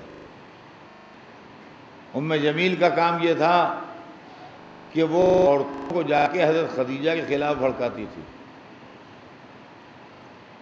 اور کہتی تھی کہ خدیجہ تمہارے لیے یہ کہہ رہی تھی، خدیجہ تمہارے لیے یہ کہہ رہی تھی، خدیجہ تمہاری بیٹی کے لیے یہ کہہ رہی تھی، خدیجہ تمہاری بہو کے لیے یہ کہہ رہی تھی، خدیجہ تمہارے لیے یہ کہہ رہی تھی۔ سب جھوٹی باتیں لگایا کرتی تھی وہ عورتوں میں جا کے، اور اسلام دشمنی کرتی تھی۔ چونکہ خاندان ایک تھا، رسول اپنے والد کے گھر میں رہتے تھے، حضرت عبداللہ کے گھر میں، دیوار بیچ ابو لہب کا گھر تھا، یہ اپنے سارے گھر کا کوڑا رسول اللہ کے گھر میں ڈالتی تھی۔ رسول اللہ اور بی بی خدیجہ اس کی ان حرکتوں پر صبر فرماتے تھے۔ قرآن عجب چیز ہے، اور کبھی ہم غور کریں اس مسئلے کو تو سمجھ میں آتا ہے کہ قرآن کیا شے ہے۔ قرآن نے ایسا بدلہ لیا ہے، خدا کی قسم، ان دونوں میاں بیوی سے ایسا بدلہ لیا ہے کہ ان دونوں کا کلیجہ خون ہو گیا۔ ابو لہب چونکہ بنی ہاشم سے تھا، اور بنی ہاشم خوبصورت لوگ ہوتے تھے، لہذا یہ بھی گورا چٹا تھا، اور اس کا رنگ جو تھا وہ سرخی مائل تھا۔ تو یہ آئینہ دیکھا کرتا تھا اور خوش ہوا کرتا تھا، کہتا تھا میرے چہرے سے تو شعلے نکلتے ہیں، میرے چہرے سے تو شعلے نکلتے ہیں۔ دوسری بات اس میں یہ تھی کہ ہر ایک کو گالی دیتا تھا، چونکہ پیسے والا تھا، وہ بڑے خاندان کا تھا، لہذا لوگ جھیل جاتے تھے۔ ذرا سی بات ہوئی، اس نے کہا تبت یداک، یہ عربی زبان میں، عرب میں برا لفظ سمجھا جاتا ہے۔ تبت یداک کا مطلب تیرے ہاتھ ٹوٹیں۔ جس سے ذرا سا بھڑکا تبت یداک، تبت یداک، یہ دوسری صفت تھی اس میں۔ تیسری صفت اس میں یہ تھی کہ پیسے والا تو تھا، مگر ہم نے دیکھا ہے بعض پیسے والے ایسے ہوتے ہیں جو رات دن اپنے پیسے کا اعلان کیا کرتے ہیں۔ میں نے 1 کروڑ روپیہ اس پروجیکٹ میں لگایا ہے، فلاں زمین بک رہی تھی، میں نے 3 کروڑ روپے کا آفر دیا ہے، فلاں جگہ یہ کام ہو رہا تھا، میں نے اتنا کیا ہے، برابر اپنے پیسے۔ یہ اس ٹائپ کا آدمی تھا، ہر وقت اپنے پیسے کا ذکر کیا کرتا تھا۔ اس کی بیوی جو تھی ام جمیل، ابو سفیان کی بہن، یہ رسول اللہ کے خلاف، بی بی خدیجہ کے خلاف لگائی لترائی کیا کرتی تھی، عورتوں میں جا کے ان کو بدنام کیا کرتی تھی۔ دوسری بات اس میں جو تھی وہ یہ تھی کہ اس کے پاس ایک موتیوں کا ہار تھا، بڑے بڑے موتی تھے اس کے اندر۔ شادی بیاہ میں وہ ہار پہن کے جاتی تھی، اور مکے بھر کی عورتوں کی زندگی اجیرن کیے ہوئے تھی کہ ایسا ہار کسی کے پاس نہیں ہے، اس کا ایک موتی اتنا قیمتی ہے کہ اس کا سارا زیور نہیں ہوگا، ایسا یہ ہار ایسا ہے، یہ ہار ایسا ہے۔ مطلب یہ ہے کہ ساری مکے بھر کی عورتوں کو اپنے ہار کی وجہ سے وہ ذلیل کیا کرتی تھی۔ اب آپ دیکھیے قرآن کیا چیز ہے، خدا کی قسم، آپ نے ہزاروں دفعہ قرآن شریف میں یہ سورہ پڑھا ہوگا، اس لیے کہ چھوٹے چھوٹے سورے جو ہیں وہ عام طور سے لوگ زبانی یاد کر لیا کرتے ہیں۔ اب جو چھوٹا سا ایک سورہ اترا، تبت یدا ابی لہب و تب، اس کے ایک کیریکٹرسٹک کی طرف اشارہ، ابو لہب کے ہاتھ ٹوٹیں، اور وہ تو ٹوٹ گئے۔ اب یہ جو آیت آ گئی تو جس کو اس نے کہا تبت یداک، اس نے زور سے نہ کہا تو چپکے سے تو کہا ہی کہ تبت یدا ابی لہب و تب، تبت یدا ابی لہب و تب، ابو لہب کے ہاتھ ٹوٹے ہیں، وہ تو ٹوٹ گئے۔ ما اغنی عنہ مالہ وما کسب، اس کا مال اس کو غنی نہیں بنا سکا، اور جو کچھ اس نے حاصل کیا کمایا اس سے کچھ فائدہ نہیں ہوا اسے۔ جہاں انہوں نے 1,00,000 2,00,000 کروڑ 2 کروڑ کی بات کہی، وہیں کسی نے پڑھ دیا ما اغنی عنہ مالہ وما کسب۔ جہاں یہ آئینہ لے کے بیٹھے، وہیں کہیں سے آواز آئی سیصلی نارا ذات لہب، یہ تو ایسی آگ میں جانے والا ہے جس سے شعلے نکل رہے ہیں۔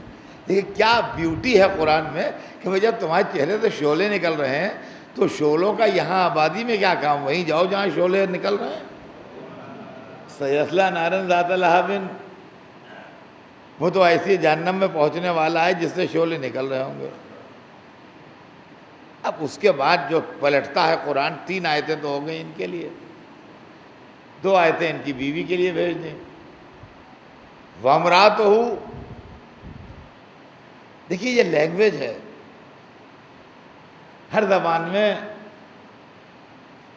باعزت عورتیں جو ہیں ان کے لیے لفظ اور ہوتی ہے،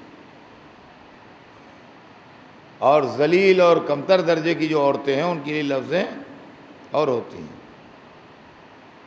انگریزی میں لیڈیز کا لفظ ہے خواتین کے لیے، باعزت معزز عورتیں جو ہیں ان کے لیے لفظ استعمال ہوتا ہے۔ اردو میں خواتین کا لفظ ہے، معزز عورتیں جو ہوتی ہیں ان کے لیے خواتین کا لفظ استعمال ہوتا ہے۔ عربی میں نساء کا لفظ ہے، جو معزز عورتیں ہوتی ہیں، باعزت عورتیں ہوتی ہیں، ان کے لیے لفظ نساء استعمال کرتا ہے۔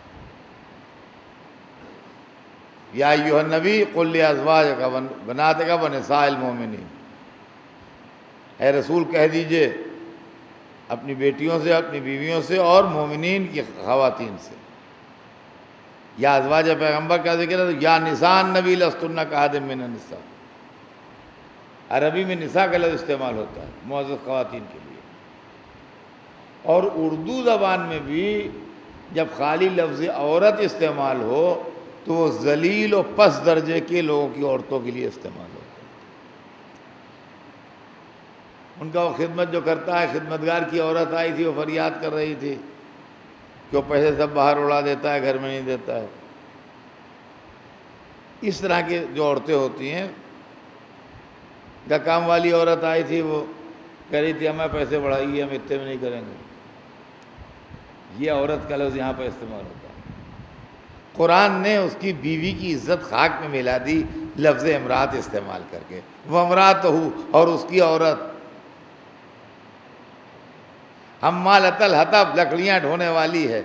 یہ لفظ عربی میں 2 معنوں میں استعمال ہوتا ہے۔ وہ عورتیں جو لکڑیوں کے گٹھے جنگل سے چن کے لاتی تھیں اور بیچتی تھیں، ان کو بھی حمالۃ الحطب کہتے تھے، اور وہ عورتیں جو لگائی بجھائی کرتی تھیں ادھر ادھر، ان کو بھی عربی میں حمالۃ الحطب کہتے تھے۔ چونکہ بی بی خدیجہ کے خلاف لگائی بجھائی کرتی تھی، لہذا قرآن نے کہا وَامْرَأَتُهُ حمالۃ الحطب، اور اس کی عورت جو ہے وہ تو لکڑیاں ڈھونے والی ہے۔ اچھا، لکڑیاں ڈھونے والی عورتیں عرب میں رواج تھا کہ سویرے سویرے نکل جاتی تھیں جنگل میں، اور جنگل کی لکڑی چن کے لاتی تھیں، شہر میں بیچتی تھیں۔ ان کے پاس ایک کھجور کی رسی ہوتی تھی، اس کے اندر وہ گٹھا بناتی تھیں اس کا۔ اب جس گھر میں ان کو لکڑی دینا ہے وہاں انہوں نے لکڑی گرائی، پیسے لیے، اب وہ جو کھجور کی رسی ہوتی تھی اس کا لچھا بنا کے وہ اپنے گلے میں ڈال لیتے تھے، اور اس طریقے سے وہ اپنے گھر واپس چلی جاتی تھیں۔ اب قرآن نے چونکہ اس کو لکڑیاں ڈھونے والی کہا، لہذا ادھر اس نے کہا وَامْرَأَتُهُ، اور اس کی عورت حمالۃ الحطب، لکڑیاں جلانے، لکڑیاں ادھر ادھر بیچنے والی ہے، فی جیدہا حبل من مسد، اور اس کی گردن میں کھجور کی رسی کا لچھا ہے۔ اب جو اس کا ہار تھا جس پر اس کو ناز تھا، وہ کھجور کی رسی کا لچھا بن کے رہ گیا۔ جہاں ہار پہن کے گئی، لوگوں نے کہا فی جیدہا حبل من مسد۔ نتیجہ یہ ہوا کہ صاحب دونوں میاں بیوی کا نکلنا بیٹھنا بند ہو گیا۔ قرآن نے ان کو گھر کے اندر قید کر دیا۔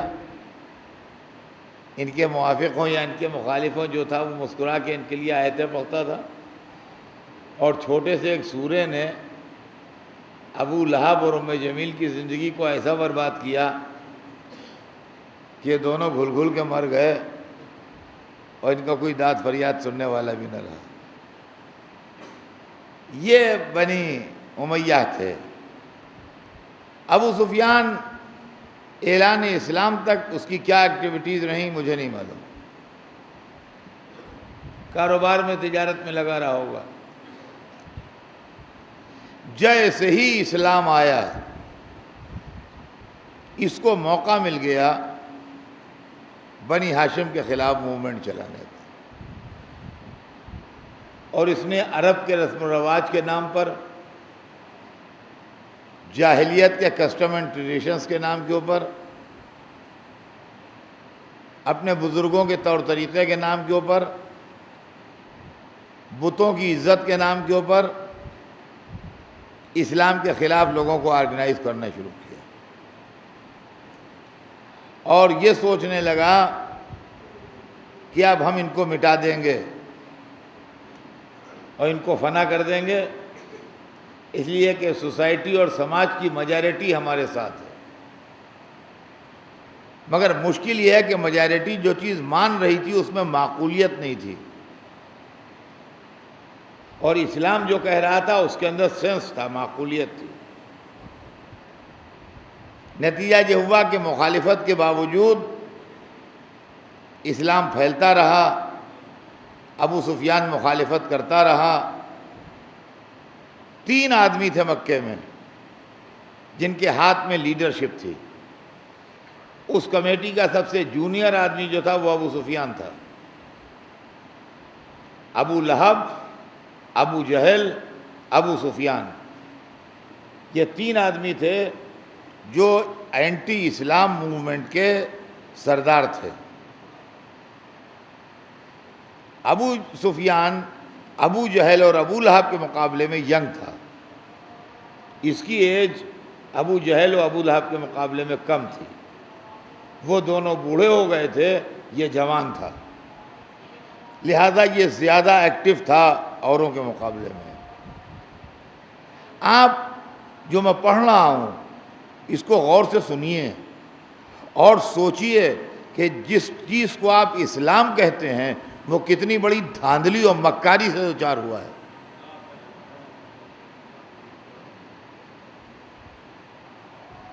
ابو سفیان نے 12 برس مکے میں رسول اللہ کی مخالفت، اور اس 12 برس میں 3 برس کا محاصرہ بھی شامل ہے، جن میں جناب ابو طالب ان کو لے کے شاب ابو طالب میں چلے گئے تھے اور ان کا سوشل بائیکاٹ کر دیا تھا مکے والوں نے۔ لیکن صرف ابو طالب کی ذات تھی اور ابو طالب کی شخصیت تھی جس کے آگے ان تینوں آدمیوں کی مشترکہ کوشش بھی کامیاب نہیں ہو سکی، اور اسلام جو ہے وہ سروائیو کرتا رہا، اسلام جو ہے وہ ٹکا رہا، اور اسلام حالات کا مقابلہ کرتا رہا۔ بھلے پریشانیاں ہوئیں، تکلیفیں ہوئیں، کھانے پینے کی زحمتیں ہوئیں، سب کچھ ہوا، مگر باوجود اس کے سروائیو کرتے رہے، یہاں تک کہ 12 برس تک مکے کی زندگی میں زحمتیں اور پریشانیاں اور تکلیفیں جھیلنے کے بعد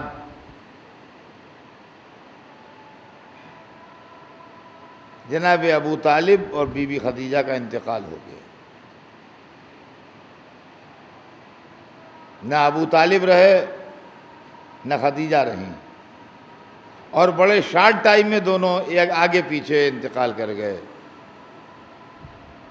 26ویں رجب کو ابو طالب کا انتقال ہو گیا، اور اس کے 1.25 مہینے بعد تقریباً 10ویں رمضان کو بی بی خدیجہ کا انتقال ہو گیا۔ 2 مہینے 1.5 مہینے کے اندر یہ دونوں واقع ہوئے۔ چنانچہ رسول اللہ نے اس سال کو عام الحزن قرار دیا۔ عام الحزن، عام عربی میں کہتے ہیں سال کو، عین سے اس کا املا ہے، اردو الفابیٹس میں الف بھی ہے عین بھی ہے، تو یہ عام جو ہے یہ عین سے ہے۔ عام الحزن، عام الحزن مانے غم کا سال۔ پورے سال کو رسول اللہ نے غم کا سال ڈکلیئر کیا، اور یہ تاریخ میں صاف صاف لکھا ہوا ہے۔ آج مسلمانوں میں کچھ لوگ پیدا ہو گئے ہیں، اور مسلمانوں کے ساتھ ساتھ اپنے گھر میں بھی ایسی فیلنگ آ گئی ہیں کہ اسلام میں سوگ تو 3 دن کا ہوتا ہے، یہ 2 مہینے 8 دن جو حسین کا غم منایا جاتا ہے یہ بہت ٹو مچ ہے، اس عزاداری کی ڈیوریشن کو کم کیا جائے۔ آپ منائیے یا نہ منائیے، کوئی امام حسین آپ کے غم منانے کے محتاج نہیں ہیں، مگر غلط بات نہ کہیے۔ اگر رسول اللہ پورے سال کو غم کا سال منا سکتے ہیں تو 2 مہینے 8 دن حسین کا غم ان اسلامک کیسے ہو جائے؟ یہ مسئلہ جو ہے یہ آپ کی نالج میں ہو یا نہ ہو، میں اپ ٹو ڈیٹ نالج رکھتا ہوں اس لیے کہ مجلس پڑھتا ہوں۔ آپ کے گھر کے اندر یہ فیلنگ ڈیولپ ہو رہی ہے کہ محرم کا ڈیوریشن بہت زیادہ ہے، باہر والوں کو چھوڑیے، آپ باہر والوں کو چھوڑیے، آپ باہر والے تو کہتے ہی رہتے ہیں، گھر کے اندر سے آوازیں آ رہی ہیں کہ محرم کو 12 دن میں سم اپ کرو۔ یہ اتنا لمبا وقفہ کیسا؟ شادی نہیں کر سکتے، بیاہ نہیں کر سکتے، ٹی وی نہیں دیکھ سکتے، فلاں نہیں کر سکتے، یہ نہیں کر سکتے، کلب نہیں جا سکتے، ہاں؟ آپ کی جو سمجھ میں آئے کیجئے، آپ دوسروں کو کیوں روک رہے ہیں؟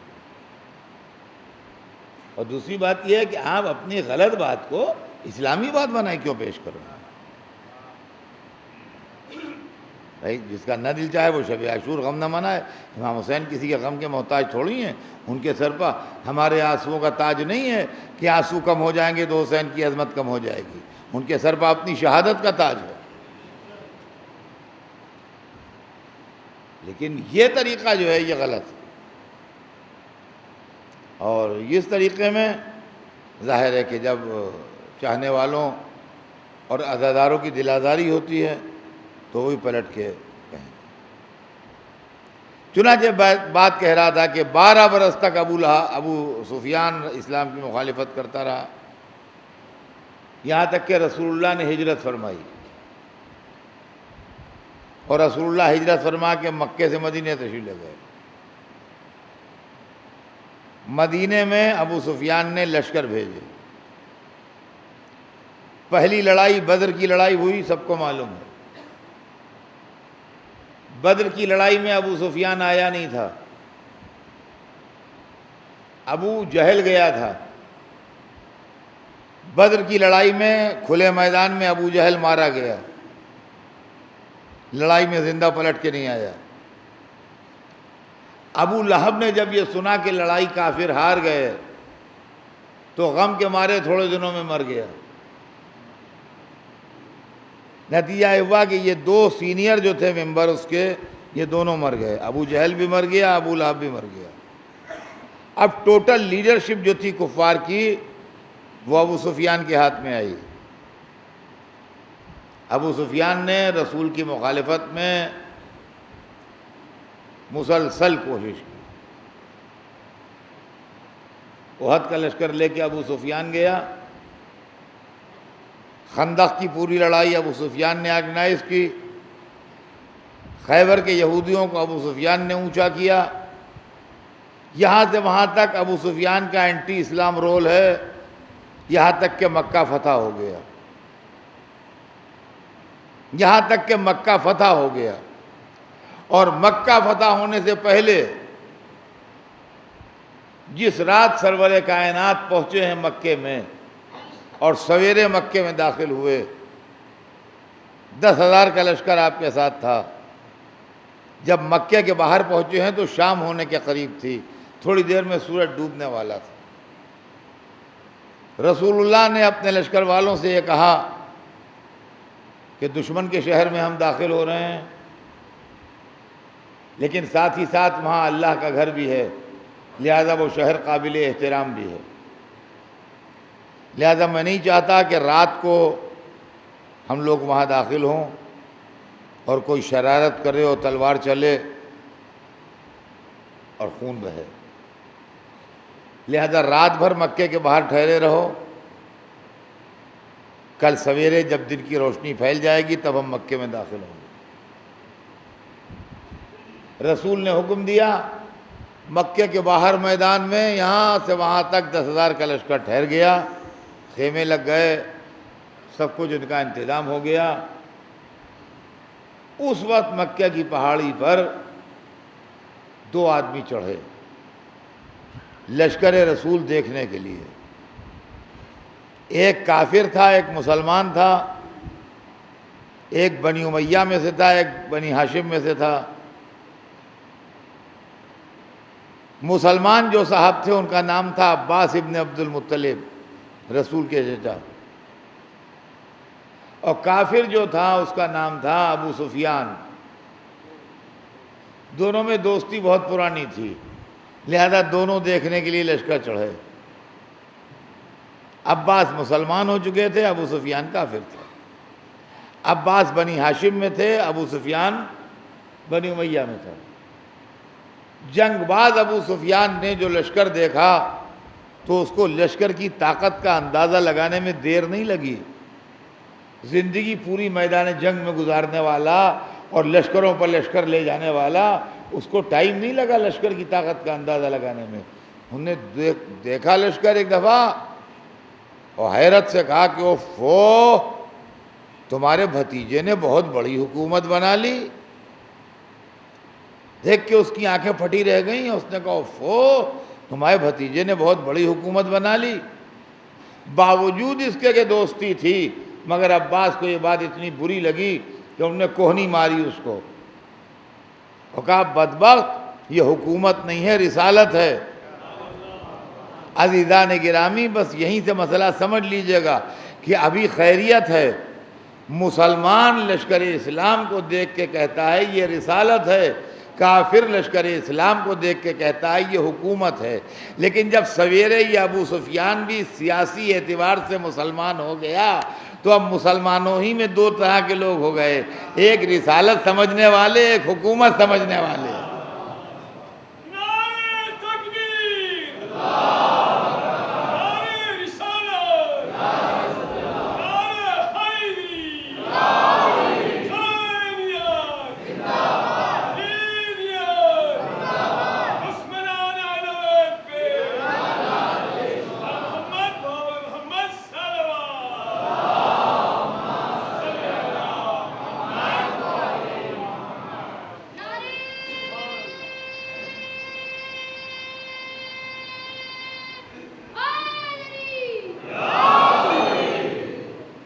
چنانچہ عزیزان گرامی، اس دن سے لے کے آج تک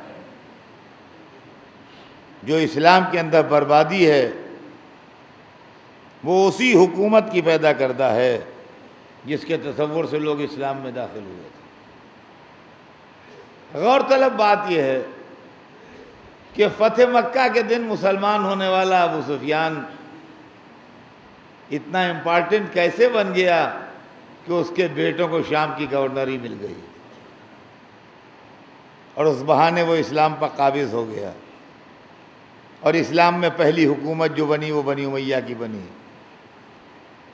پوری دنیا کا دستور یہ ہے، آپ پورے دنیا کے موومنٹ کی تاریخ پڑھیے جس میں انڈیا بھی آپ کا شامل ہے۔ ہندوستان نے بھی جنگ آزادی لڑی ہے، انگریزوں کو ہندوستان سے نکالا گیا ہے، اور بزرگ لوگ جو بیٹھے ہیں ان کو کچھ اپنے بچپن کی جھلکیاں یاد ہوں گی آزادی سے پہلے کے دنوں کی۔ جی آپ نہیں تو تاریخ میں تو آپ سب نے پڑھا ہے کہ انگریزوں نے گولیاں چلائیں، انگریزوں نے لاٹھی چارج کروائے، انگریزوں نے جو لوگ آزادی کی لڑائی لڑ رہے تھے ان کو جیلوں میں ڈالا، سب کچھ کیا، لیکن موومنٹ آزادی کا ہندوستان میں چلتا رہا، یہاں تک کہ 15 اگست 1947 کو ہندوستان آزاد ہو گیا۔ جب ہندوستان آزاد ہو گیا تو وہ لوگ اپنا منہ چھپا کے بھاگے جنہوں نے گولیاں چلائی تھیں، جنہوں نے لاٹھی چارج کروائے تھے، جنہوں نے اطلاع دے کے اور مخبری کر کے لوگوں کو گھروں سے اٹھا کے بند کروایا تھا، اور جو جیل میں گئے تھے، جنہوں نے لاٹھیاں کھائی تھیں، جنہوں نے مصیبتیں اٹھائی تھیں، انہی میں عہدے بٹے، انہی میں کوئی منسٹر ہوا، کوئی پرائم منسٹر ہوا، کوئی گورنر ہوا، کوئی کچھ ہوا، کوئی کچھ ہوا۔ ہندوستان میں اس کے بعد سے لے کے جو عہدے بٹے وہ اسی بنیاد پر بٹے کہ آزادی کی لڑائی میں کس نے کتنا حصہ لیا، اور یہی دنیا میں ہر جگہ ہوتا ہے، خالی ہندوستان ہی نہیں بلکہ آپ دنیا کے جس ملک کی تاریخ پڑھیے۔ لیکن اسلام کی تاریخ الٹے راستے پر جا رہی ہے، جن لوگوں نے ظلم و ستم کیے وہی محافظ اسلام بن کے تخت اسلام پر بیٹھے، اور جنہوں نے زحمتیں اٹھائیں وہی بعد میں شہید کیے گئے اور قتل کیے گئے۔ آپ کبھی سوچئے تو یہ کون سی مکاری اور دھاندلی بازی ہے اسلامی تاریخ کی؟ اور اس کے بعد لمبی لمبی داڑھیوں پر ہاتھ پھیر پھیر کے مسلمان ہیں۔ ہے کیا اسلام؟ ہے کیا انسانیت؟ کون سی 420 ہے یہ؟ آپ سوچئے تو صحیح کیا معاملہ ہے۔ بس عزیزان گرامی، کہاں تک آپ کی خدمت میں عرض کروں، یہ اسلام کی تاریخ ہے کہ وہی محافظ اسلام ہو گئے رسول کے 50 برس کے اندر، within 50 years، اور وہ بھی سولر کیلنڈر سے نہیں، لونر کیلنڈر سے۔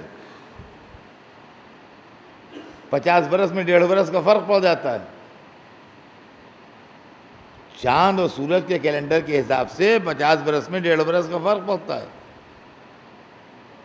100 برس میں 3 برس کا فرق پڑتا ہے، سمجھے آپ؟ 3 برس یہ صدی چھوٹی ہوتی ہے جو چاند سے چلتی ہے، اور 3 برس وہ صدی بڑی ہوتی ہے جو سورج سے چلتی ہے، لیکن ہر سال میں 11 دن کا ڈفرنس بیٹھتا ہے آن کے، تو اس حساب سے آپ دن نکالتے جائیے، اس کا حساب بن جاتا ہے۔ رسول اللہ کی رحلت ہوئی ہے صفر سن 11 ہجری میں،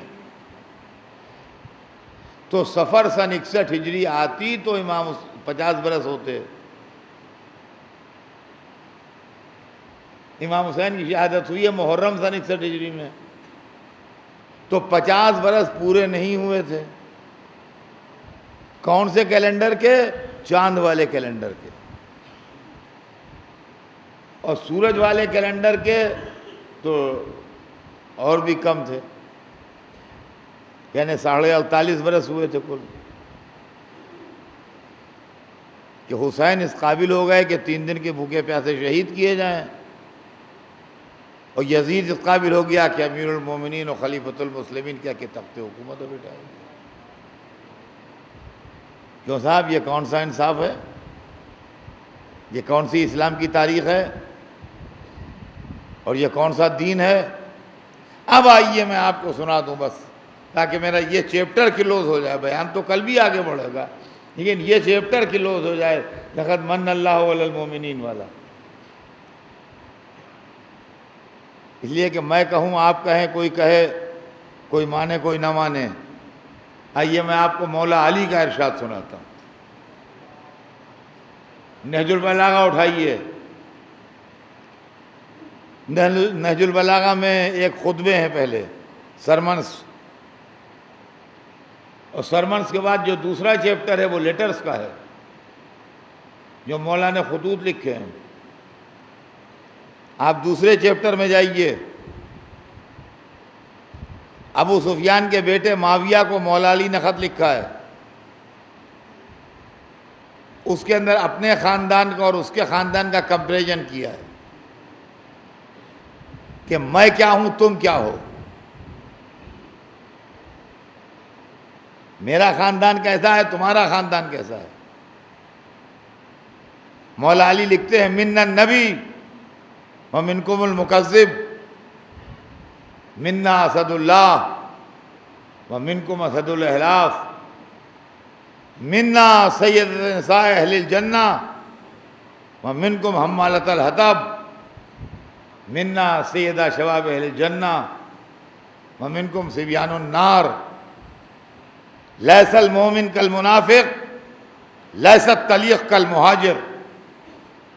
دیکھ لیجئے نہج البلاغہ میں، میری آواز ریکارڈ ہے، ملا لیجئے گا آواز کو، جو لکھا ہے اس سے۔